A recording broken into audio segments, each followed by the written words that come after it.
নাসিরউদ্দিন পাটোয়ারির ওখানে যে কারণে অন্য একজন প্রার্থীর পক্ষে ব্যালট অ্যাকসেপ্ট করা হয়েছে, ঠিক একই কারণ বিদ্যমান থাকা সত্ত্বেও মৌলানা মামুনুল হক সাহেবের পক্ষে এটা অ্যাকসেপ্ট করা হয়নি। তো এক দেশে কি দুই আইন চলবে? বেশ কিছু জায়গায় আপনারা লক্ষ্য করেছেন, কালকে নির্বাচনী সম্প্রচার যখন হয় ফলাফল হঠাৎ করে বন্ধ, 2 ঘন্টা 4 ঘন্টা লাপাত্তা।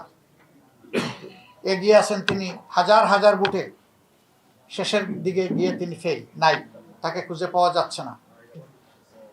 আবার হয়তোবা অল্প কিছু বুথে কষ্ট মষ্ট করে তাকে ছাড় দিয়ে নির্বাচিত ঘোষণা করা হয়েছে, যেটা অবাস্তব। আবার আমাদের কাছে ডকুমেন্ট আছে, বিভিন্ন জায়গায় রেজাল্ট শিটের উপর কষা মাজা করা হয়েছে, পরিবর্তন করা হয়েছে। কিছু কিছু আসনে দ্বৈত নীতি অবলম্বন করা হয়েছে।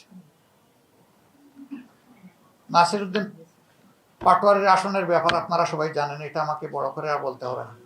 সেখানে কি হয়েছে, সেন্টার দখল করে একজন নেতার আপনজনের নেতৃত্বে সেখানে যা হয়েছে তার সাক্ষী দেশবাসী, বিশ্ববাসী, আপনারা, আমরা জেনেছি আপনাদের কারণ।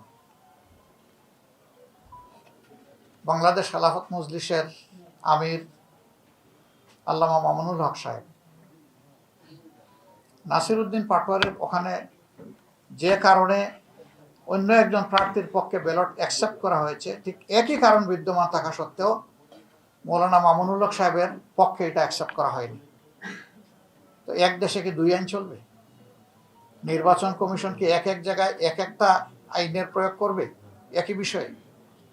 এটা এখন বিশাল প্রশ্নের ব্যাপার। আমাদের সেক্রেটারি জেনারেল সহ বেশ কিছু আসনে এই ধরনের ব্যাপার আছে।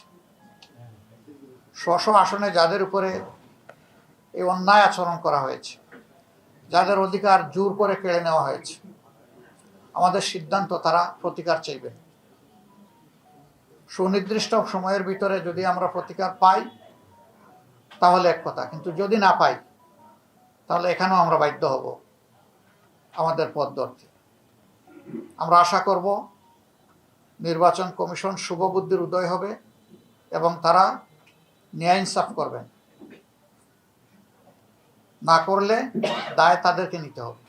নির্বাচনে অনিয়ম, দুর্নীতি, মাসুল পাওয়ার, কালো টাকা যাই হয়েছে, এটার প্রতিকার আমরা কিভাবে চাইব? নিয়মতান্ত্রিকভাবে আমাদেরকে চলতে দেন।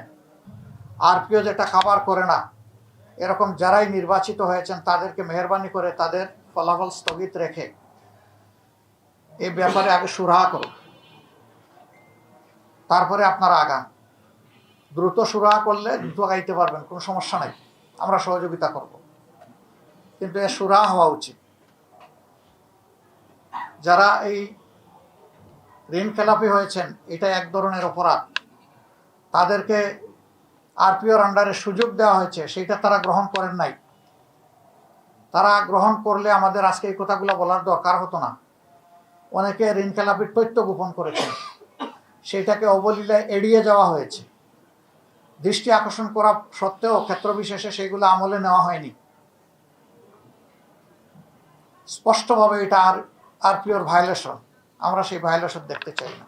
আজকে বাংলাদেশের বিভিন্ন জায়গায় 11 দলীয় নির্বাচনী পক্ষে কর্মী, সমর্থক, এজেন্ট, ভোটার বিভিন্ন জায়গায় বাড়িতে বাড়িতে হামলা হচ্ছে, ব্যক্তির উপর হামলা হচ্ছে, আগুন ধরিয়ে দেওয়া হচ্ছে বাড়িতে। এটা তো ফেসিবাদী তৎপরতা। যে ফেসিবাদের ধ্বংসস্তূপের উপর 26-এর নির্বাচন হলো, সেই নির্বাচনের পরে যদি আবার একই ধরনের ফেসিবাদী তৎপরতা আমরা দেখি, এটা হবে এই জাতির জন্য খুবই দুর্ভাগ্যজনক। এবং এর সম্পূর্ণ দায় তাদেরকে নিতে হবে যারা এই ধরনের অপকর্মে লিপ্ত হবে। নির্বাচনে যারা সংখ্যাগরিষ্ঠ আসন পেয়েছেন, যেভাবেই পেয়ে থাকুন, এ ব্যাপারে আমাদের যথেষ্ট অবজারভেশন, আপত্তি আছে। দায় মূলত তাদেরকেই নিতে হবে। এখন এইগুলা বন্ধ করতে হবে। এখনো যদি বন্ধ করা না হয়, আমরা বাধ্য হব যে কোনো সিদ্ধান্ত নিতে। আমাদেরকে যদি বাধ্য করা হয় তাহলে রাজপথেও আমরা নামব।